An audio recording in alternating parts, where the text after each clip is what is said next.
Ça a toujours été une grande joie de ma vie chrétienne. Iminsi yose mu buzima bwanje bw'umukristo namanezerwa rwose no guhana n'abari kure ya Eklezia.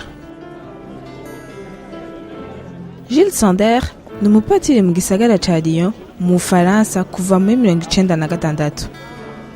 Imbere yo kurangura ubutumwa bwiwe ngaha muri Basilique ya Notre Dame de Fourvière, Patiri Gilles yari cegera ca patiri mukuru wa Cathédrale Saint-Jean hagati mu gisagara. Ce qui m'a frappé tout de suite en arrivant à la cathédrale, Icankoze ko nshitse muri katedrale ni igitigiri c'imiyabaga yahaca kandi batari abakristo. ça a motivé en moi. Vyavyuye muri jewe umwitwarariko ukubegera.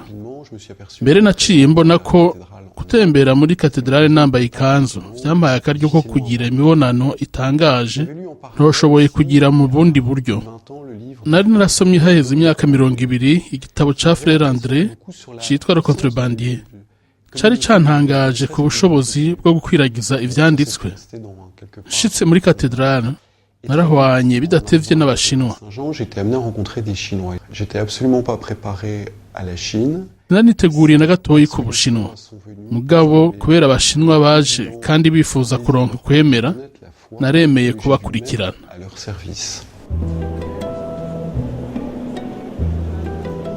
Muri Nyakanga 2001 haratunganijwe muri katedrale inyigisho Alpha itegekanya mu migoroba 10 gutohoza ishingiro ry'ukwemera kw'abakristo bariko basangira ibifungurwa.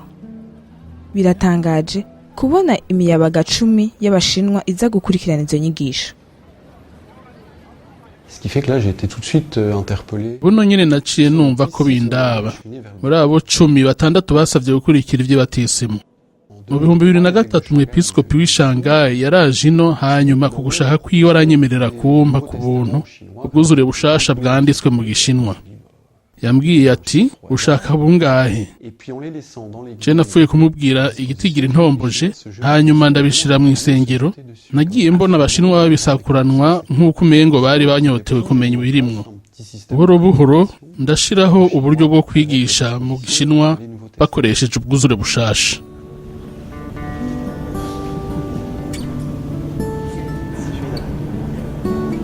Ubu Patiri Gilles abandanya ashikiriza inkuru nziza abashinwa benshi baza kuraba Basilique Notre Dame ya Fourvière aho yagenywe kuva mu 2003. Abonye inyota bafise yo kumenya Yezu, atumira iyo miyabaga y'abashinwa guhwaniraho aba kugira basenge, basabikanye kandi bamenyere hamwe inkuru nziza.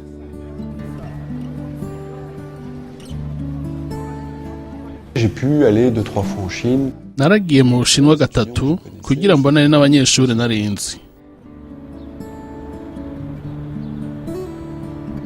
Je suis convaincu que la Chine Ndemeza ko Ubushinwa ari inkuru nshasha kuko n'igihugu amahanga cyahora cikumiriye ubu kiko kiriyugurura cane muri iyi myaka 40-50 ya nyuma ivyerekeye amadini bitavugwa.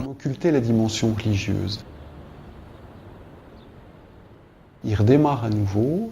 Kiriko kirazamuka bushasha gifatiye ku karanga ko kwiyugururira ku bintu vy'ijuru idaciye ku buryo bw'ubuhinga ahubwo iciye ku buryo byobanyengetera. Et je pense que même sur le plan Ndakeka mbere ko kuvyerekeye akaranga nakaryo ko kwinagura ku bihugu vyacu vy'uburengero ntivyotera ubwoba ahubwo vyoduteza imbere. Abashinwa n'umuriyari dumwe n'imiliyoni 500 bagize ica gatanu c'isi yose. Vyumvikana ko dufatiye ku biharuro bafise ico bishimiye. Ku ruhande rwo kwemera birahambaye cane. Nta kandi karanga kangana gutyo karindiriye kumenya Yesu.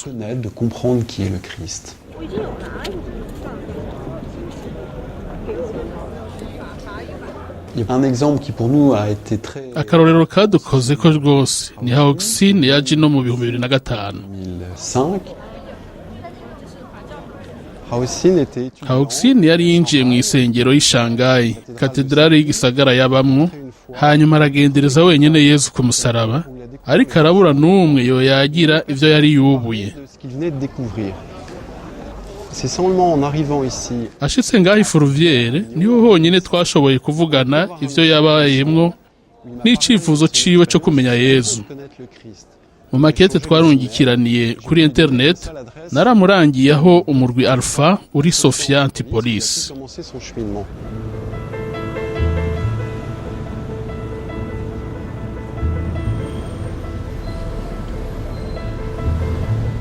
uko niko muri Nyakanga mu 2006 Aushin mu gihe yiga ivyerekeye ibinyamakuru mu gisagara ca Nice mu manuko bw'Ufaransa yatangura inyigisho ya Alpha mu ishengero Saint Paul des Nations iparuwasi yashinzwe Communauté du Chemin Neuf i Sofia Antipolis igisagara c'abahinga co kuri Côte d'Azur.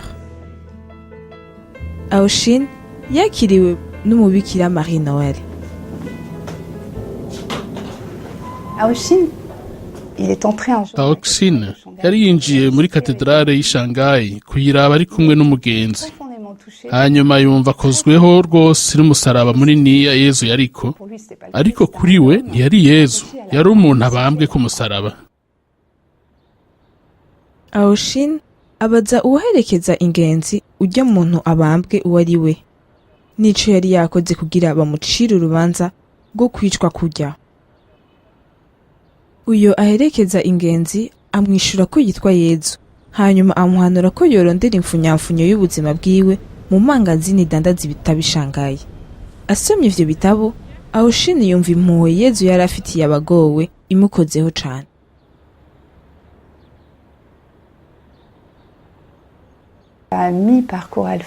Inyigisho Alpha igeze hagati yabajije ko yoshobora kuronka ibatisimu ari mu Bushinwa, kuko ntiyari bwabona umushinwa w'umukristo. Yari yibaza niba umushinwa ashobora kuba umukristo.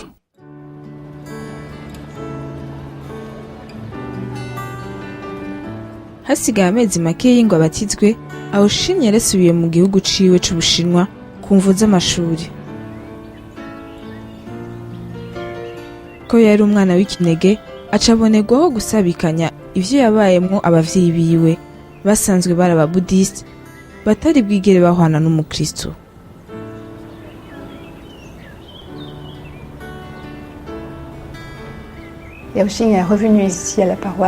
Aushin yaragarutse ngaha abatizwa muri Ndamukiza 2007.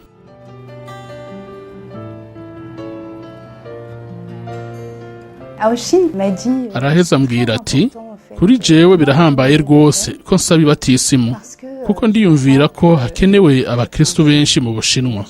Abashinwa barakeneye Yezu. Ndifuza gukwiza ijambo Yezu mu Bushinwa. Amaze kubatizwa, Aushin ararangiza amashuri, hanyuma ashimana na Lili, umwigeme w'umushinwakazi aturuka Ishanghai, ariko we ntiyari umukristo. Baca bugurura uburiro bw'Abayapani hagati mu gisagara ca Nice.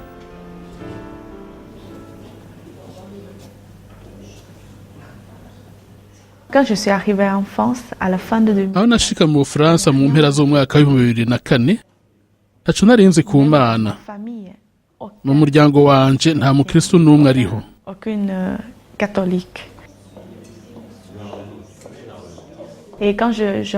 Aho duhwaniye n'umugenzi wanje yaranyeretse Imana, kandi yaranjanye Sofia Antipolis gusangira inkuka y'imisa ya mbere kuri jewe.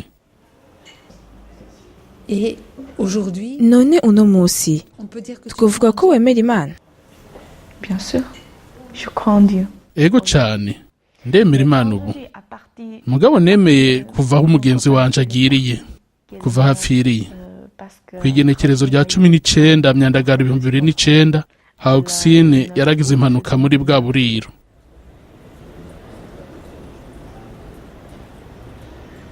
Ijoro ryiteye, barangije umunsi w'ibikorwa hamwe na Lili mu buriro, Aushin atakimutabara kandi atavyiteguriye, yishwe asogoswe imbugita n'uwahora atekiwe. Kubera ubutungane bwiwe, yoba yarankiye uyo mugabo kumuhemba bidaciye mu mategeko nk'uko yabimusaba.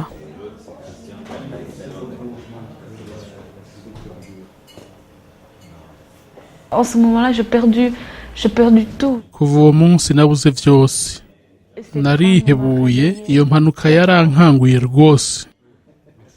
Quand j'ai eu ce drame, je participais à la messe. Ndagenda mu misi yose kuwa Mungu no kuwa kane kugira nugurure umutima wanje kurusha, Pour ouvrir mon cœur, plus en plus ouvert. ngo nakire urukundo ruvuye ku Mana, urukundo ruvuye kubo dusangiye paruwasi tugasabikanya. Et on partage.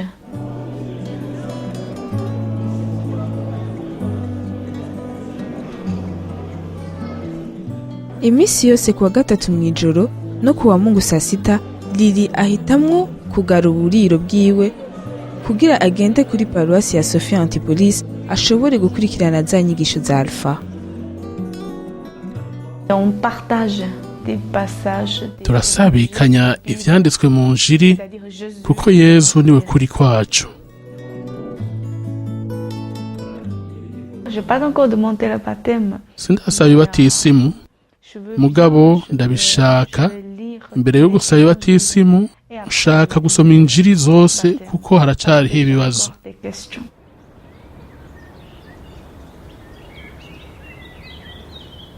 Abavyeyi ba Oshini baraje ku maziko bavuye mu Bushinwa bamara ukwezi. Paruwasi yose yarahavuye hasi kugira ibakire kandi baremeshe. Presque chaque jour. Iminsi yose canke rimwe mu minsi ibiri barabonana kugira tubaremeshe tubumvirize turi kumwe n'uwohindura indimi. Barashitse aho tuvuga Imana. Narahaye Bibiliya iri mu Gishinwa abo bavyeyi, se yaciye atangura kuyisoma haca haza ibibazo vyinshi.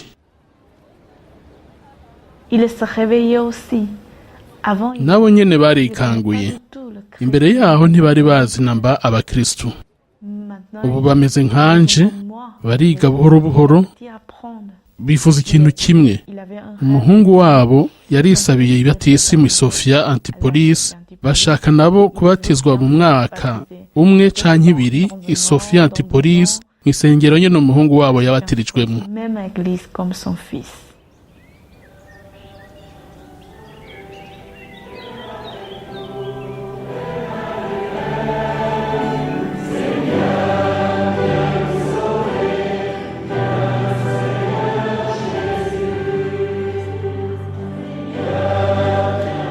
Abantu bahindura ubuzima nk'ubwo kwa Lili n'abavyeyi ba Oshini ni benshi muri Paroisse Saint Paul des Nations i Sophia Antipolis uno munsi ishinzwe umuryango wa Chemin Neuf. Uwo muryango w'abakristo uba hagati y'igisagara c'abahinga kinini cubatswe muri 1969. Kirimwo uno munsi inganda 1,300 zikoramwo imisi yose abahinga bakomeye, abakozi karuhariwe n'abashakashatsi b'isi yose. Bose hamwe n'abantu 70,000. Le fondement de cette paroisse, Ishingiro ry'iyi paruwasi bwa mbere ni Yezu yazutse, donc cette nico cemeza ko Yezu ari muzima uno munsi kandi akora ku buzima. et en même temps, ce Jésus qui est ressuscité, Ikindi nuko Yezu yazutse ari wenyene yaciye mu magorwa atagira izina. c'est de voir comment Ndatamarirwa no kubona ingene abantu bafise ibikomere, l'histoire de couple, haba mu rugo, dans- haba mu kazi, de haba mu muryango canke muri bo nyene, ou personnel, bareka Yezu nawe nyene à un moment yakomeretse ngo aze mu donné, buzima se bwabo. rejoindre par Jésus qui lui-même a été blessé.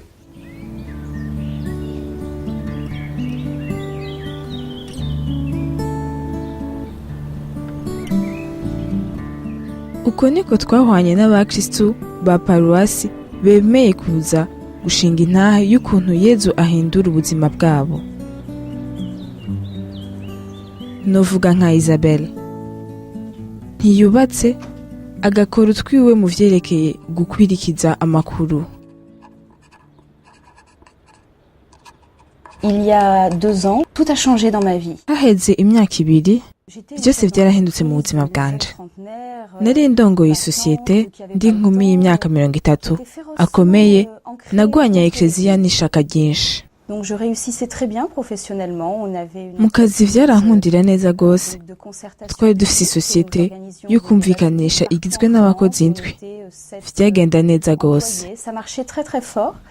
Et puis un jour nos locaux niho umunsi umwe ibiro vyacu n'amamashine yose vyasha. On brûlait. Et là j'étais vraiment naciye ntumutwe mu nyuma ndonka ubutumwa kuri internet bwo kuja mu kintu citwa Alpha nibwira nti ivyo vyo nibiki umupatiri aranyandikira ntaco bivuze uwo dusangiye ntiyari bwigere ambona uko narindi narimeze nabi nta na kimwe nemera nibwira nti ubuzima bwanje n'ubusa ndabuze ikintu ariko sinarinzi icarico navuye ngenda mu gice ca gatatu c'inyigisho Alpha aho nasanga bigisha ni kuki Yezu yapfuye koko ayo masaha abiri ku wa gatatu ku mugoroba niyo yambereye umuco w'indwi yose haheze imyaka ibiri naragize intambwe yo kubatizwa muri mutima mweranda urukundo rwa Kristu rwarashwaye hanyuma hamwe n'uwo dusangiye akaba ari umuprotestanti twarasubiye gushinga iyindi sosiyete muri uyo mwanya nyene nagiye gukurikira inyigisho yo kwimenyereza kuba umukuru amurikiwe n'ijambo ry'Imana kugira ngo umukama anyereke uko we abona ubukuru anyereke ubundi buryo bwo kurongora abandi kugira ntegere neza ya bose carico ntegere ko ubukuru ari gukorera abandi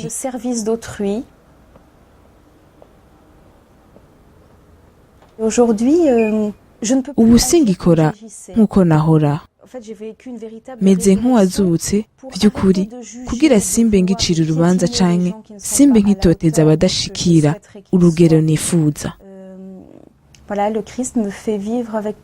mu kazi kanje Kristu atuma nicisha bugufi kurusha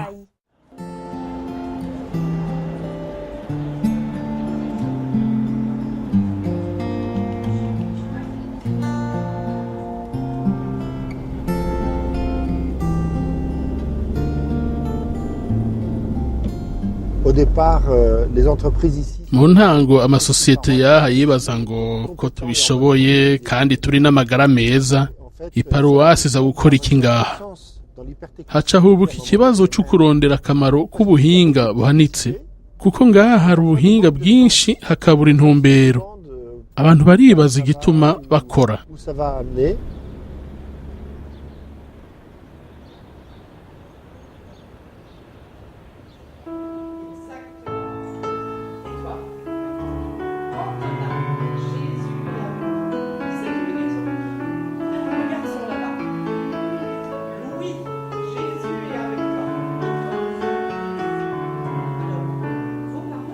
J'ai trouvé au travers de cette paroisse nararonse muri iyi paruwasi abantu nshobora kusabikaniriza ibintera amakenga kandi ntibace batangura kwibaza ico maze Emmanuel ni umuhinga akora mu biraba informatique yubakanye na Delphine bafise abana babiri n'abanywanyi ba paruwasi kuva mu 2006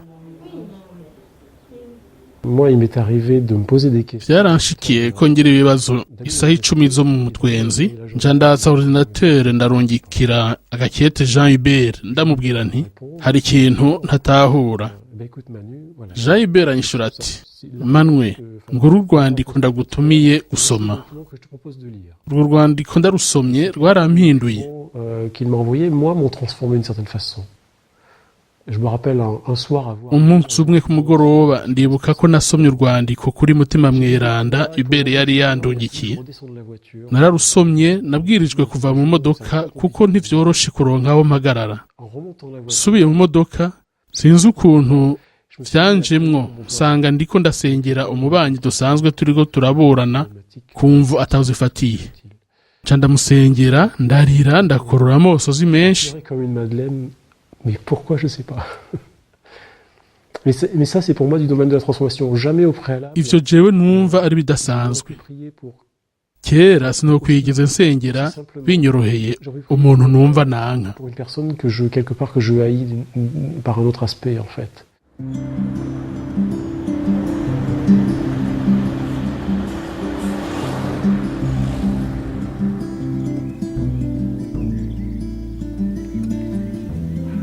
Je m'appelle Tiffany, j'ai 13 ans. nitwa Tiffany mfise imyaka 13. J'ai demandé mon sacrement des malades. mfise imyaka 10 narasavye isigwa ry'abagwayi kugira nkire akankane katari kanyoroheye kambuza kumera nk'abandi. Nca nsaba umutima w'Imana ngo akankize. Et donc j'ai prié et tout. Hanyuma ndasenga, umupatiri amaze kumpezagira n'amavuta yasize ku ruhanga, Qui m'a mis sur le front. J'ai ressenti narumvise ko mu mutima wanje hari icugurutse, auquel tout le ciel ijuru ryaramanutse muri jewe n'inguvu, hanyuma ndemera ko nkize. et auquel moi j'ai cru que j'étais guérie. Donc quelques temps après, Haheze iminsi je n'étais pas guérie. sinakize Et c'est là ako que kankane, j'ai commencé à chanter. niho natangura kuririmbira umukama. Et donc j'ai chanté pour le Seigneur. Depuis que je chante, Kuva ndirimba meze neza kurusha naho ngifise akankane, nta bwoba akankane kakintera. Ndafise akankane ariko ntaco bingize. Ubu ndaririmbira umukama, aranezereza na jewe ndishima. pour lui et pour moi.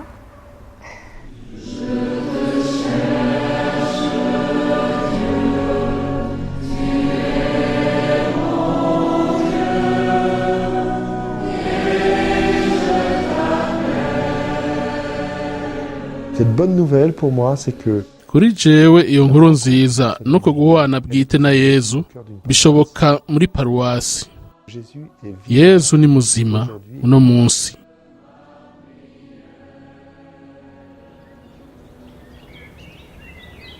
L'évêque de Nice, Umwepiskopi w'i Nice yarahamagaye umuryango wa Chemin Neuf ngo uze gukorera iyi paruwasi. elle-même qui est le Uwo muryango nyene nico kimenyetso c'uko Yezu ari hari.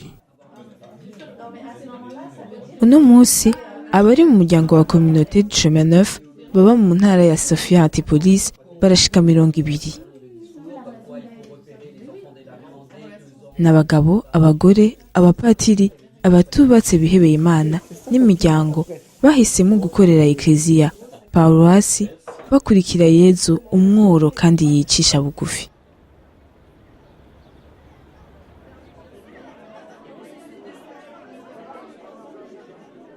La communauté, en fait, elle se vit avec tous. Umuryango tubamwo twese. Il n'y aurait pas Nta bamwe bahamagariwe ubuzima bwo mu muryango, abandi nabo mu buzima bwa paruwasi. à former une vie Ahubwo communautaire. twese duhamagariwe kugira ubuzima bw'umuryango, Le goût de la vie. kuko nibwo buryosha ubuzima rukristo, Ici, bukaryoha no kubusangira. ils disent viens et vois.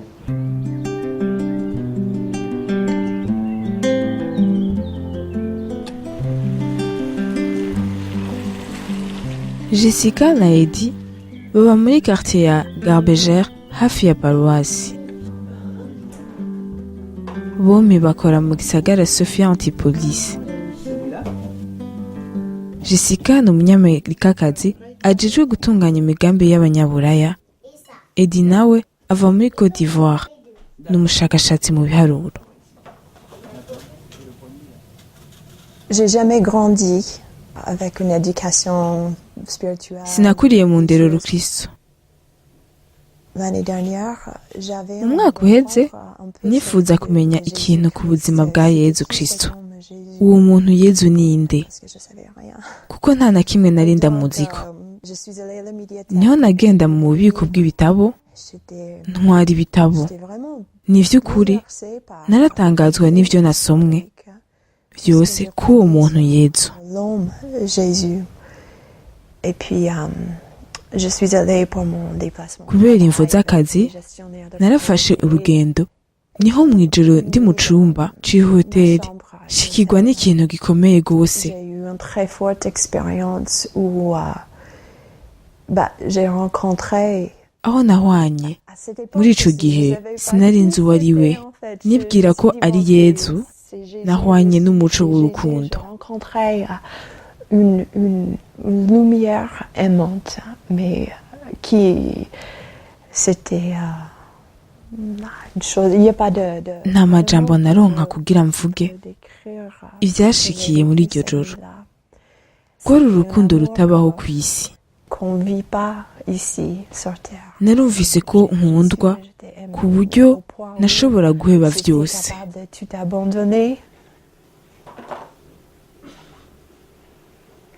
Niho Jessica yahwanye na Patiri Jean Hubert kugira amubwire ivyamushikiye.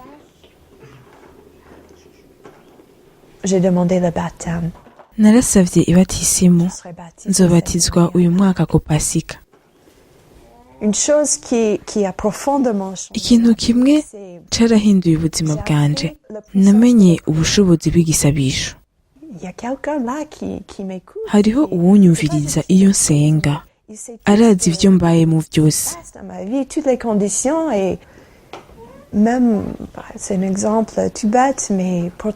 Fashe nk'akarorero gatoyi, numva naronse umuyaya nizigiye gose. Kumva ntazi, noba namubwiye nti ukwiye kurondera uwundi, kubera uburyo bw'amahera ntidushobora kukugumya. Allez-y, il faut que vous trouviez quelqu'un d'autre parce que nous ne pouvons pas financièrement.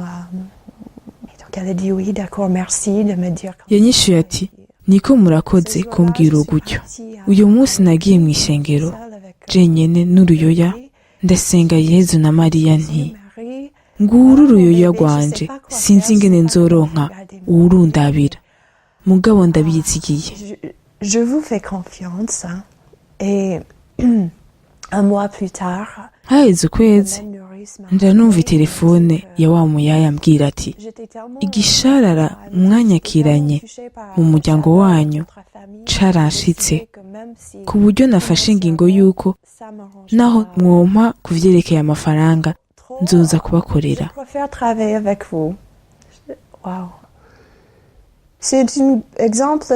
Aka ni akarorero kamwe, ariko mfise ubundi bwinshi igihumbi nk'ubwo. Kera nari kuvuga nti ni igihamana, ni tombora. Ariko ubu ndazi ko atari tombora, harimo urukundo. Yezu yama iruhande yacu, imisi yose ari hano. À côté de nous tout le temps, il est toujours là.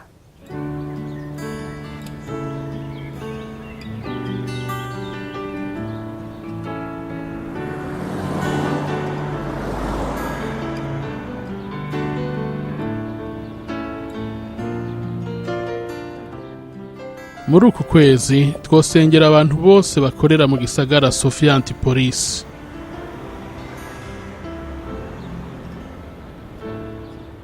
Ubutumwa bwa Patiri Gilles Sander nabo bose bakora ngo bamenyeshe Yezu abavukanyi b'Abashinwa aho bari hose, batanguriye mu Bushinwa nyene.